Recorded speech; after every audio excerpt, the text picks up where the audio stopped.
Hello friends, welcome to citrus silencers. இப்போ நாம் ஒரு ஈஸியான கீரை ரெசிபி பார்க்கலாம். ஒரு கீரையை எப்படி நம்ம கடையலான்னு சொல்லி பார்க்கலாம். ரொம்ப ரொம்ப சிம்பிள்.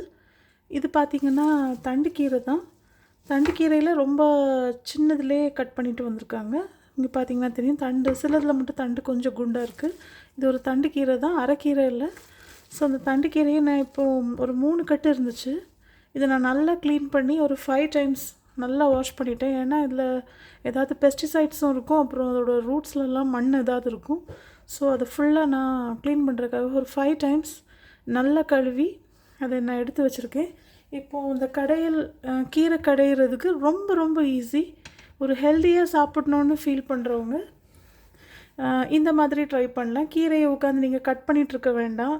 கீரையை உட்காந்து அதுக்கு இந்த மசாலாவும் அரைக்க வேண்டாம். அதை உட்காந்து ஃப்ரை பண்ணிகிட்ருக்க வேண்டாம், வதக்க வேண்டாம், எதுவுமே பண்ண வேண்டாம். ஜஸ்ட் நீட்டாக கீரையை கழுவுனா மட்டும் போதும். அதுக்கு நீங்கள் கொஞ்சம் டைம் ஸ்பெண்ட் பண்ணணும். அதில் மண் இருக்கும். ஸோ நல்லா கழுவின பிறகு பார்க்க தான் இது நிறைய இருக்குது. ஒன்ஸ் குக் பண்ண பிறகு ரொம்ப கம்மியாயிடும். ஸோ இப்போ எவ்வளோ ஈஸியாக நான் உங்களுக்கு எவ்வளோ ஈஸின்னு செஞ்சு காட்டுறேன்.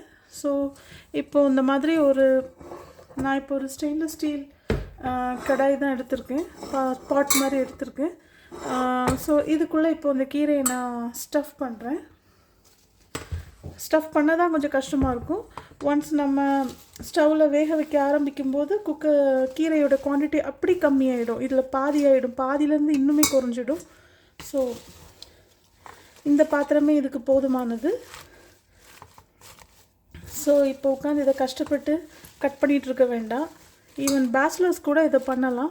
ஏன்னா இந்த கீரை பார்த்திங்கன்னா, இந்த ரெசிபி பார்த்திங்கன்னா இப்போ நீங்கள் எதுவுமே பண்ண வேண்டாம். இதுக்கு ஸ்பெஷலாக ஜஸ்ட் நல்லா கழுவுனா போதும். ஸோ நல்லா ஸ்டஃப் பண்ணிவிடுங்க. இதுக்குள்ளே ஒரு சின்ன பாட் போதும், ரொம்ப பெரிய பாட் இருந்தால் தேவையே இல்லை தான்.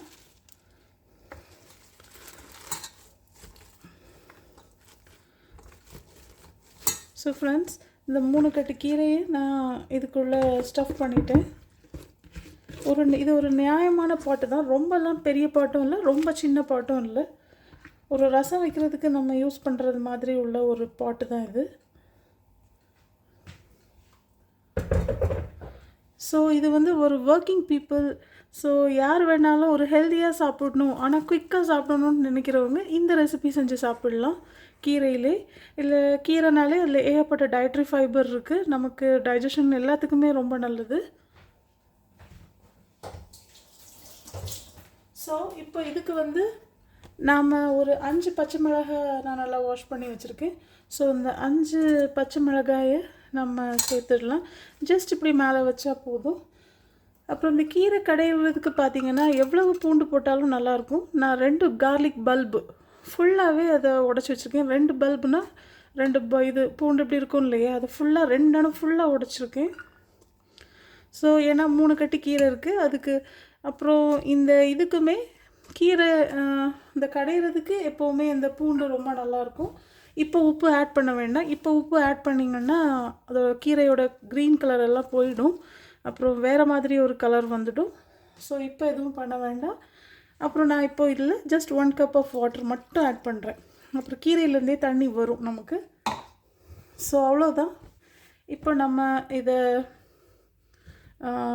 ஸ்டவ் ஆன் பண்ணி இப்போ நம்ம ஆன் பண்ணி குக் பண்ண ஆரம்பிச்சிடலாம்.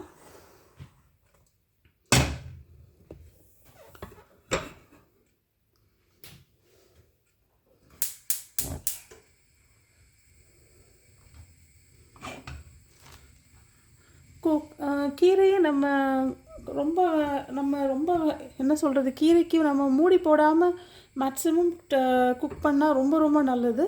மூடி போட்டால் அதோட அந்த ரிச் க்ரீன் கலர் நமக்கு போயிடும். அந்த க்ரீன் கலரோடு சேர்ந்து நமக்கு நியூட்ரியன்ஸுமே போயிடும். ஸோ கூடிய மட்டும் நம்ம மூடி போடாமல் குக் பண்ண பார்ப்போம். இந்த பூண்டு வேகிறதுக்கு கொஞ்சம் டைம் ஆகும். ஸோ அதுக்காக லைட்டாக மூடி போட வேண்டியது இருக்கும். இருந்தாலும் கம்ப்ளீட்டாக ரொம்ப நேரம் மூடி போடாதுங்க. அந்த கலர் எல்லாம் போய் நமக்கு அப்புறம் ஒரு டல் கலர் தான் இருக்கும். நமக்கு அதோடு சேர்ந்து நியூட்ரியன்ஸும் போயிடும். ஸோ இப்போ நான் பர்னர் ஆன் பண்ணிவிட்டேன். இப்போது நமக்கு கொஞ்சம் நேரம் ஆகும். ஏன்னா 1 கப் தண்ணி ஊற்றிருக்கேன். அது கொதித்து வரும்போது நான் உங்களுக்கு காட்டுறேன். இவ்வளோதான் ஃப்ரெண்ட்ஸ். ஸோ இப்போ இது ஒரு வேகிறதுக்கு ஒரு 10 to 15 மினிட்ஸ் ஆகும் அந்த கீரை. அது வெந்ததுக்கப்புறம் நான் ஒரு மிக்சர் கூட யூஸ் பண்ண மாட்டேன். என்கிட்ட ஒரு ஹேண்ட் பிளெண்டர் இருக்குது. அதை வச்சு நான் இதை எப்படி பண்ணலான்னு உங்களுக்கு காட்டுறேன். ரொம்ப குவைட் சிம்பிள்.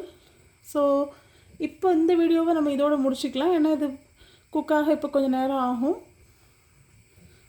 மேக்ஸிமம் மூடி போடாமல் ட்ரை பண்ணுங்கள் குக் பண்ணுறதுக்கு.